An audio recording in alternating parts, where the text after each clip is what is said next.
আসসালামু আলাইকুম ভিউয়ার্স, আশা করছি আপনারা সবাই অনেক ভালো আছেন। আলহামদুলিল্লাহ আমিও অনেক ভালো আছি, কিন্তু আমার ভয়েসের অবস্থা খুবই খারাপ, আপনারা শুনতেই পারছেন। আমি এই জন্য আজ 2 দিন ধরে কোনো ভিডিও আপলোড করতে পারিনি।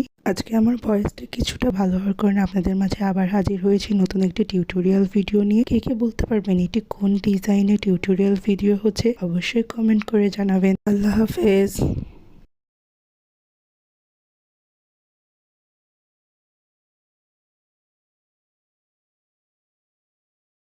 আসসালামু আলাইকুম ভিউয়ার্স, আপনাদের মাঝে হাজির হয়েছে আমি নতুন একটি টিউটোরিয়াল ভিডিও নিয়ে, যারা আমি কিছু অংশ গত ভিডিওতে দেখিয়েছিলাম। আজকে আমি পরের অংশটুকু দেখাবো। এখানে আমি শুরু করেছি একটি পাতার ডিজাইন। এখানে দেখতেই পাচ্ছেন আমি বন্ড উলের সাদা সুতাটি ব্যবহার করতেছি। আমি প্রথমে এখানে 4 ঘর করে ক্রস স্টিচে সেলাই করে প্রত্যেক ঘরের ওপরে 1 ঘর করে সরিয়ে ক্রসটি সেলাই করে নিব। ঠিক এইভাবে আমি 4 ঘর সেলাই করে নিব, তাহলে আমার একটি পাতা সম্পূর্ণ হবে।